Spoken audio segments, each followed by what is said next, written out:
मेरा नाम जितेंद्र कुमार, गांव खुशहालपुर, जिला बुलंदशहर। ये अपना आधे एकड़ का खेत है और हमने इसमें खरीफ की जो मेन फसल होती है धान, उसको उगाने के लिए पहले इसमें ढैंचा की फसल बोई है, जो हरी खाद के लिए सबसे उपयुक्त फसल मानी जाती है जी। तो ये ढैंचा हमने इसलिए बोया है क्योंकि खेत में जब इसे काट देते हैं तो इससे हरी खाद के रूप में हमारे खेत में ऑर्गेनिक कार्बन की मात्रा बढ़ जाती है। हाँ। अच्छा, कहीं ना कहीं आपको ये लगता है कि अपनी जो भारतीय मृदा है इसमें कार्बनिक जीवाश्म की मात्रा काफ़ी कम है? हाँ, हमारे पास सॉइल टेस्टिंग लैब भी है। मैं सार्थक कृषि रक्षा केंद्र से संबंध रखता हूँ जी। तो हाँ, मैंने 300 से भी ज़्यादा खेतों के नमूने वो चेक करें जी। तो उसमें आप ये लगा लीजिए कि एक भी खेत में ऑर्गेनिक कार्बन पूरा नहीं आया। अच्छा जी। जो पैरामीटर्स होते हैं उसके, वो एक में भी पूरा नहीं है। मतलब ज़्यादातर खेतों में आधे से भी कम है और कुछ में ही मतलब लो कैटेगरी में ज़्यादा है और मीडियम में कम है। हाई में तो एक में भी है ना, पूरा ही नहीं है किसी में। तो आप क्या बताना चाहेंगे जो हमारे प्रगतिशील किसान हैं और जो हमारे मैं प्रगतिशील किसानों को ये बताना चाहूँगा कि प्रत्येक किसान वो खाली यूरिया और डीएपी पे निर्भर ना रहे, वरना आने वाली पीढ़ी के लिए हमारे खेत बंजर हो जाएंगे जी। हमें देसी खाद हमेशा यूज करना है जी। उसके लिए हमें पशु पालने हैं। और मैं तो ये कहूँगा जो अपने भारतीय मूल की देसी गाय है जी, उसके गोबर से बना जो देसी खाद है वो पूरी दुनिया में सबसे बेस्ट है। उसमें 34 प्रकार के पोषक तत्व हमारे पौधों को मिलते हैं। 34 प्रकार के 34 पोषक तत्व, और वो ज़रूर यूज करें। और अगर किसी कारणवश गोबर का खाद नहीं है तो हमें अपने खेत में समय समय पर हरी खाद के लिए ढैंचा, सनई, मूंग, ये 2 दालीय फसलों को उगाते रहना 2 दालीय जी, ताकि हम अपने खेत से ऑर्गेनिक कार्बन की मात्रा को पूरी कर लें जी।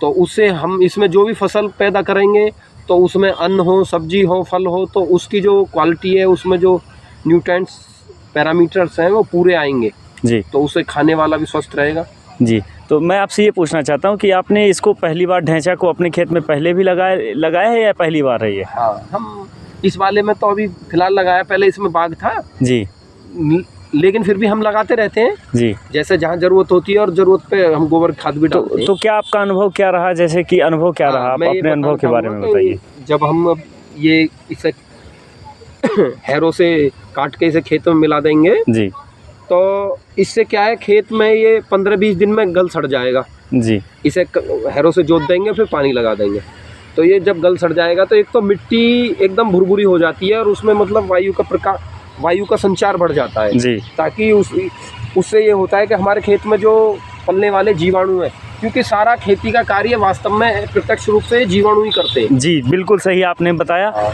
और उनके लिए भोजन मिल जाएगा जीवाणुओं के लिए और वायु का संचार बढ़ जाएगा तो हम जो भी फसल बोएंगे वो अच्छी होएगी और उससे प्राप्त जो यील्ड हमारी है, अन्न है या फल सब्जी है, कोई भी है, उसकी क्वालिटी बहुत अच्छी है। एक चीज़ मैं प्रश्न करना चाहूँगा आपसे कि जब हम हरी खाद लगाते हैं तो जो हमारे रासायनिक उर्वरक हैं जैसे कि डीएपी, एनपीके और यूरिया वगैरह, तो क्या उनकी मात्रा को किसान भाई मात्रा को बराबर रखें या कम रखें? मैं बताना चाहूँगा, ये असल में जैसे हमने ढैंचा बोया है तो इसमें एक राइजोबियम नाम के जो जीवाणु होते हैं, हाँ, इनकी जड़ों में, हाँ, वो ये नाइट्रोजन को स्थिरीकरण करते हैं जी।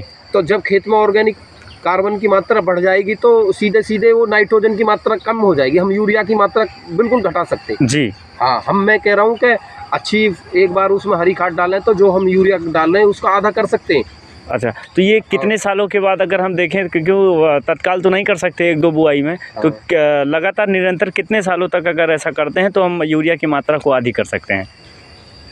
लगभग कितने साल बुआई करें हम हरी खाद की? कहूँगा जी, मैंने तो ये देखा है, वैसे तो खरीफ की फसल बोने से पहले गेहूं कटने के तुरंत बाद इसे लगा दें, हाँ, उस दिन के लिए खेत खाली भी होता है, हाँ, और नहीं भी लगा पाए तो कम से कम 1 साल छोड़ के 1 साल जरूर लगाते रहें। अच्छा जी। और दूसरे साल इसे उगाते रहें। असल में बिल्कुल आप इसे खेत को हमारे को आप ऐसे समझें जैसे बैंक में अगर हम कुछ पैसा डालेंगे नहीं तो निकालेंगे कैसे जी? इसमें तो हमें न्यूट्रिएंट्स डालने ही पड़ेंगे।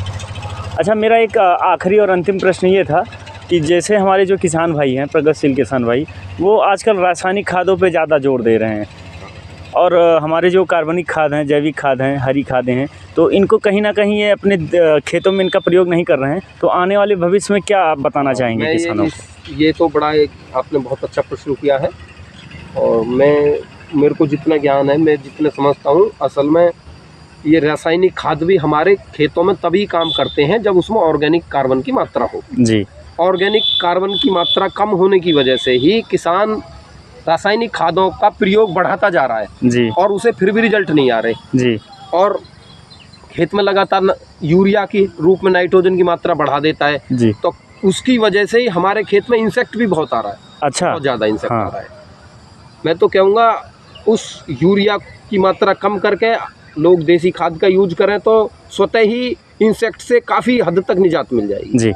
किसान भाई, मैं सौरभ सिंह हूँ, डिपार्टमेंट ऑफ एग्रीकल्चर से। आपसे बात करके मुझे इतना अच्छा लगा कि मैं दोबारा आपसे मिलूँगा और ज़रूर मैं आऊँगा आपसे मिलने। ठीक है, धन्यवाद। तो धन्यवाद जी, धन्यवाद। ये तो समझिए कि जब मैं कॉलेज में पढ़ता था।